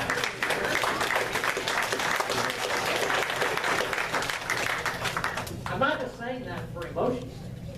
That's the prescription under law. Because if the authorities, the legislature, in this case, and this is mirrored pretty much around the country, it's the same pattern. If the legislature does not reclaim the lawmaking authority and give it up to the executive branch or to the judicial branch, they will have participated in a They have a duty on the taking of their oath to support and to defend the Constitution. That means they must step in and oppose tyranny and hold accountable those individuals who have thumbed their nose at their oath and at the law and ultimately to God. It's all wrapped up. It's all together. They have to do that. And I would urge them to do this as well. To take and put a resolution together. Whereas, and call out the actions of the governor. Whereas, and call out the actions of the Supreme Court. And whereas what we did in doing the law and following it. Whereas the great harm has been brought to the people of Pennsylvania. Do you know that the governor and the health secretary under policies, you know this, they were sending COVID patients into elderly care facilities. Yeah, so was New York. Now, think about it. It's like honey stirring the pot. Is that not actionable under law? It ought to be. That is a policy that directly resulted in the unnecessary death of people. Not Loren's And he's mother. not the only guy. No. Other governors. Mother out. Now, that's an action by the executive branch. The legislature would have never passed a law to do that. They would say, are you kidding me? We're going to be held accountable for that. That's what I'm saying. You got to send a note, a resolution to the governor, the Supreme Court, and I urge them to do and put together a resolution, a statement to the citizens of the Commonwealth of Pennsylvania, and that why this is being done and why they are fulfilling their responsibility in this fashion. If they do not do this, the actions of this Supreme Court and this governor will stand as law. Now, the legislature is trying to come up with a constitutional amendment so that in the future down the road sometime this won't take place again. And I've been telling them, you can tell your own people, that's fine, but it is insufficient. Because you know as well as I do, a constitutional amendment is way down the road. If you don't discipline your wayward child now and wait till some time down the road, do you think that child will learn? They cannot learn, and that is what has to happen now. Discipline must occur now for checks and balances not to be permanently harmed. It has to happen now for the separation of powers not to be permanently harmed. It has to happen now for them to be faithful to those in office, our senators and our husbands. But it's not gonna happen unless we rise up and make it happen. I'll also say this. We have to There are any rise pastors up. in here. People have to I'm calling on rise up. pastors across the state to stand up as individuals and authority because of the founding of our country. Do you know where the concept of authority versus authority came from? From the pulpit. Because what I just described is exactly what is called out on Judeo-Christian principle throughout the scripture. You say, well, authority versus authority, is that the way it needs to go? See, if they don't do it, it forces ultimately the individual on the ground to become so tensed, so stressed, that somebody reaches a breaking point on the ground, and then it goes into revolution. We don't want that. That is why authority must resist authority. And I can't, my time is up. We need an example of this. In this case, but in this case, authority versus authority, I just described the legislative, the executive, and so forth. You get that? Now, you may say, well, is that something that I can practice? It's something you probably already have practiced. For instance, one of you are married. Now, let me just put a hypothetical out there. Suppose government passed a law that said, Islamic countries, is the way it is, that at age 13, your daughter can be prostituted. Well, they would say give it away and marry to somebody 5 times her age, whatever. But nonetheless, suppose that's a law. Would you, as a father, then say, oh my God, I guess I got to follow the law? Or would you say, no way? And you would resist. If you resisted, you would be authority versus authority on your authority as a father who has the responsibility to care for your child. You say, no way. How about wives, moms? You hear. Suppose a dad, a husband, you got a young son, say he's 12 years old. And dad, he's not been a good dad. He tells Johnny, there's a bank down the road, we need money. I don't care what the law says. Go down and rob the bank. Because if they arrest you, you won't go to jail because you're underage. You're a misdemeanor. If I go down and do it, it's a felony. I'll be stuck. So I'm ordering you to go down. Now, does Johnny have a right to tell Dad, Dad, God says thou shalt not steal? Is that proper? Is it appropriate for Johnny to tell Dad? No. Yes, it is under that scenario. Now, what if Mom's standing to the side of the block and listening? Mom had better speak up. Because if Mom doesn't speak up and Johnny does go down and rob it, Mom's an enabler just like her dad. But Mom should have stepped in as an authority to an authority and said, no. You step in. Across this country, there were governors who ordered certain things, mass and so forth, or church, even church going, right? And didn't a number of sheriffs stand up and said, yeah, that is authority versus authority. That is what's called the doctrine of lesser jurisdiction. And I want to get into all of that. It means it's exactly what Judeo-Christian principles teach. It's what's been done throughout history. It's what we do in our own homes. The government comes and says, you are going to put your kids in the public school, and they are going to be taught LGBT, which they are, and they're going to be taught Islamic viewpoint in many cases, or whatever. And you knew that. And they said, you're going to put your kid in a school that teaches that. Don't you have the authority and the right to say no? Yeah. Why? Because God gave you the authority for your children. He gave it in our own law. The state does recognize, even though they try to steal it away all the time, that parents have kids go. That's why I was involved in parental education and parental choice. That's a God-given constitutional right. So we often, and probably in the past, have stood in the gap, interposed ourselves against someone else, another authority, seeking to do harm, stepping outside of their authority. We do it all the time. That principle is the principle that must be employed now. Any person in a position of authority practices it. In this case, right now, the best thing to do is for the legislature to do exactly what I just said. But they must do it. Okay, I'm going to stop right here, because I think I'm pretty much out of time. But that is the issue. That is the principle. That does work. So Sam, I think that I'm sure that a lot of legislators are talking to you about this, or at least I hope so. So what are the chances, what you prescribe, what are the chances that that is going to come to pass in the near future? You say it right now. What Scott's saying, what's the chances this may come about? Let's put it this way. The legislature knows they have been affronted. This should not make a difference, but the House and the Senate are in Republican hands. I'm telling them, guys, it doesn't really make any difference if the government is Democrat. This has nothing to do with Republican Democrats. This has everything to do with constitutional law and the road. And your understanding of separation of power and checks and balances.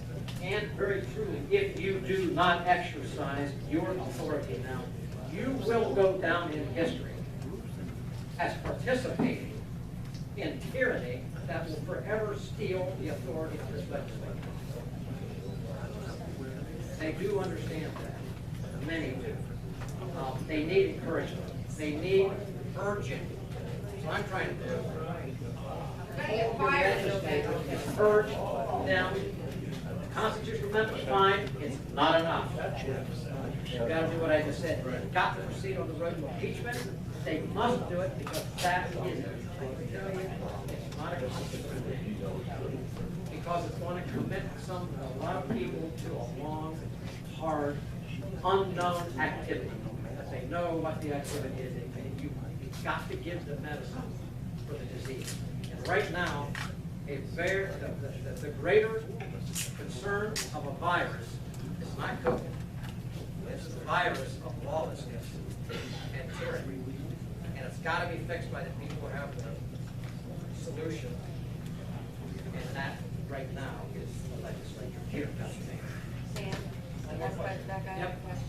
I mean, what you're saying is good and true, but we're up against immoral people, atheists that were taught in college to basically believe in an ideology and not listen to us. That's why they break the law. They don't care what we do. And how are you gonna? And then you have you have the legislator that do they have the guts to do that? I doubt they do. You know. So what are we up against with people that were willing to lie and cheat and steal like our governor and other politicians? Huh? Well, this is how I would answer that. Do we have a lot of people in the country on the streets who are just that way? Yes.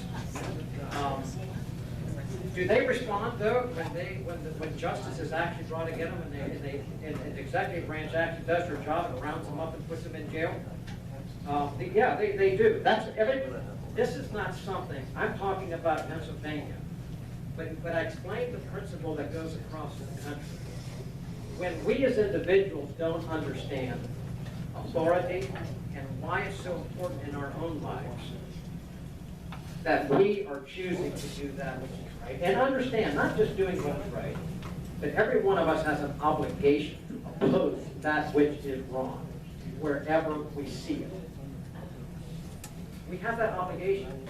I deal with pastors, and many pastors have been quiet on this subject. They're typical. They need to be moral leaders with courage, because at the end of the day, the actions that I have just described have their roots in moral, Judeo-Christian biblical principles that happen to be exactly followed by our founders. There are some there. Oh, I don't know. Believe me, is there a deficiency all the way around?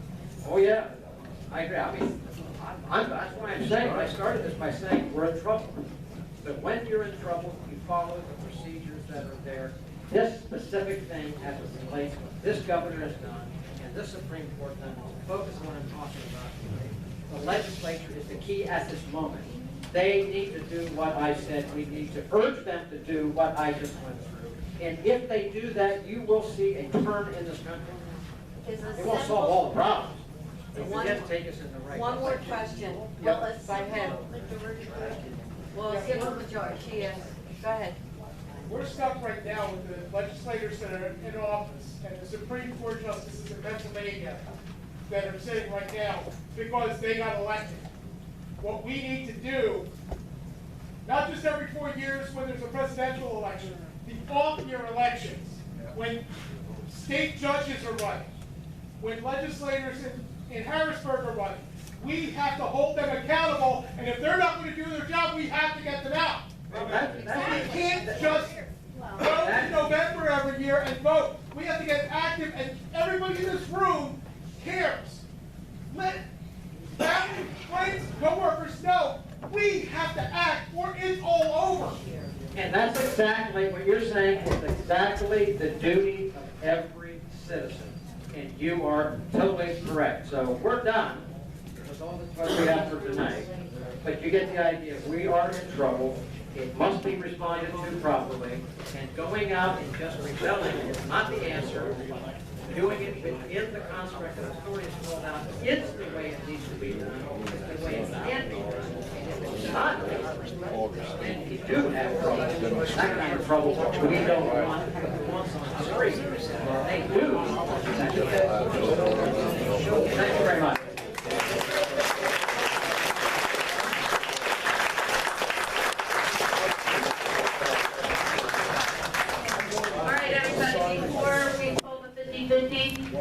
Just wanted to let you know that next month, we got in touch with Doug Montriano already. People know Senator Doug Montriano.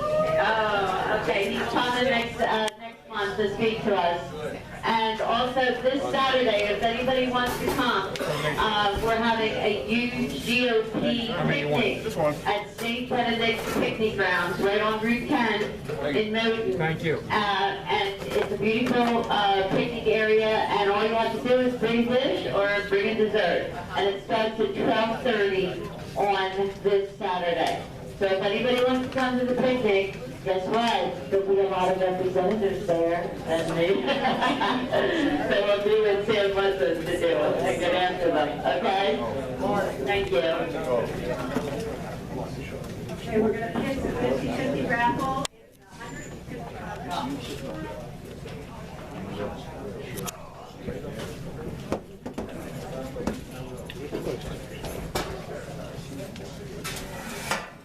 Okay, the number is 383063.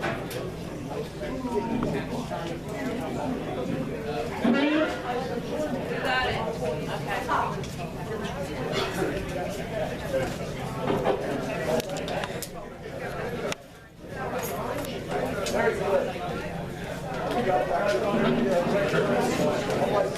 Motion to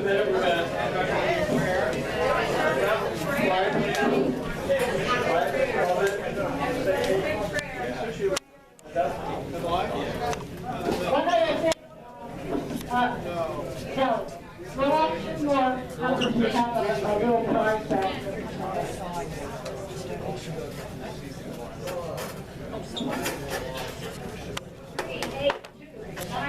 Thank you very much. What was it again? What was it again? 382-764. First started out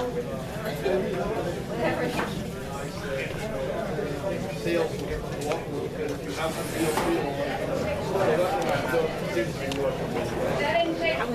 See, touch, and feel. Donation. Next time I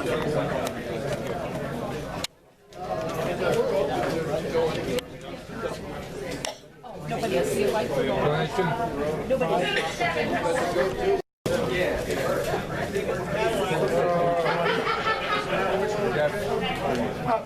Let's end this in prayer.